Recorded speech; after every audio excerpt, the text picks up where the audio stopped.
नमस्कार विद्यार्थियों। राजकीय महाविद्यालय राजगढ़ चूरू द्वारा संचालित ऑनलाइन क्लासेज में आपका स्वागत है।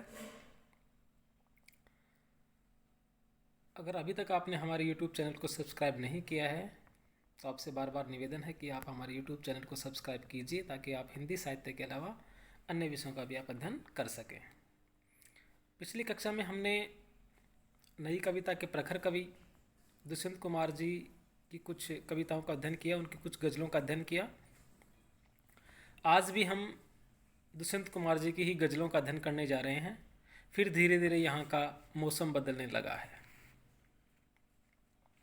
फिर धीरे धीरे यहाँ का मौसम बदलने लगा है, वातावरण सो रहा था अब आंखें मलने लगा है। प्रस्तुत अवतरण दुष्यंत कुमार द्वारा रचित गज़ल से उद्धृत है। इसमें कवि ने सामाजिक परिवेश को लेकर आशावादी स्वर व्यक्त किया है। फिर धीरे धीरे यहाँ का मौसम बदलने लगा है, वातावरण सो रहा था अब आँख मलने लगा है। कवि कहते हैं कि फिर से धीरे धीरे यहाँ का वातावरण बदलने लगा है। पहले सामाजिक वातावरण अथवा देश का राजनीतिक जो परिवेश है, वह राजनीतिक परिवेश ठीक नहीं था, परंतु अब उसमें परिवर्तन आने लगा है और कुछ नयापन प्रारंभ होने लगा है। ऐसा कवि दुष्यंत कुमार जी ने लिखा है। अब आंख मलने लगा है। आंख मलने से मतलब यहाँ कवि ने नवचेतना एवं परिष्कार की आशा व्यक्त की है कि जो भारतीय राजनीतिक व्यवस्था थी, उस राजनीतिक व्यवस्था में कमियां तो अभी भी हैं, लेकिन कवि कहते हैं कि उस राजनीतिक व्यवस्था में अब कुछ परिवर्तन होने लगा है। जो सामाजिक चेतना थी उसमें भी अब परिवर्तन है वो आने लगा है। इसमें हम देखते हैं कि कवि ने सरल शब्दावली में भावाभिव्यक्ति प्रखर की है। अगली गजल में देखिए कवि क्या कह रहे हैं। पिछले सफर की न पूछो, टूटा हुआ एक रथ है, जो रुक गया था कहीं पर फिर साथ चलने लगा है।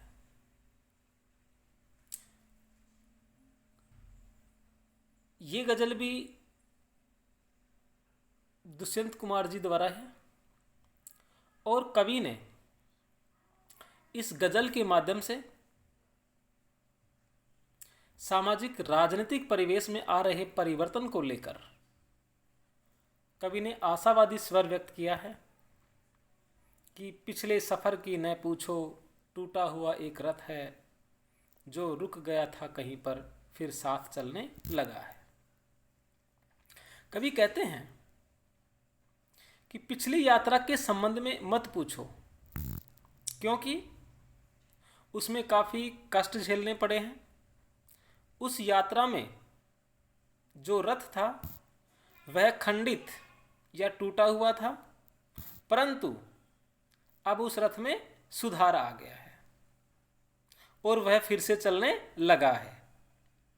कहने का भावार्थ क्या है कि अब सामाजिक राजनीतिक परिवेश में सुधार आ रहा है और पिछला जीवन जैसा कष्ट में था वह समाप्त हो गया है। देखिए, आज हमारे देश में हम देखते हैं कि जो सामाजिक और राजनीतिक चेतना पहले लोगों में नहीं थी, अब धीरे धीरे लोगों में सामाजिक और राजनीतिक चेतना आने लगी है। तो कवि उसी की ओर इंगित कर रहे हैं, उसी की ओर इशारा कर रहे हैं कि अब समाज में और समाज के साथ साथ ही जो राजनीतिक व्यवस्था है, जो राजनीतिक परिवेश है, जो राजनीतिक वातावरण है, उसमें भी कुछ परिवर्तन है वो आने लगा है। और कवि कहते हैं कि अब लोगों के रहन सहन और जीवन में भी कुछ परिवर्तन आने लगा है जो जीवन पहले कष्ट में था वह अब समाप्त हो गया है, ऐसा कवि का मानना है। और कवि हमारे सामने एक आशावादी स्वर में गजलों के माध्यम से कवि ने लिखा है। यह शेर कवि के व्यक्तिगत जीवन की वंदना करने वाला भी है और इससे उनके संघर्षमय जीवन की ओर भी संकेत हुआ है। देखिए, कवि जो है निज अनुभूतियों को सर्वजन की अनुभूतियां समझकर काव्य और कविता में व्यक्त करते हैं। यहाँ दुष्यंत कुमार जी के जीवन में कुछ ऐसा परिवर्तन हुआ है, लेकिन वो परिवर्तन कवि ने स्वयं अपने जीवन में ही न देखकर सामाजिक और राजनीतिक रूप से भी जीवन, जो राजनीतिक जीवन है, जो राजनीतिक परिस्थितियां हैं, उसमें भी कवि को है जो परिवर्तन देखने को मिल रहा है। तो कवि ने आशावादी स्वर के साथ जो परिवर्तन हो रहा है उसकी ओर कवि ने संकेत किया है।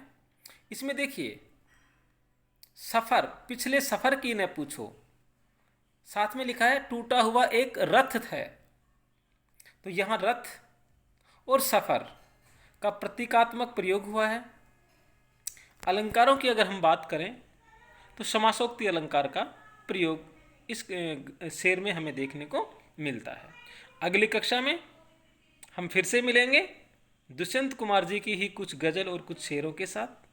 तब तक के लिए नमस्कार, धन्यवाद। अगर आपको हमारा ये वीडियो पसंद आया है तो वीडियो को लाइक करना न भूलिए। धन्यवाद।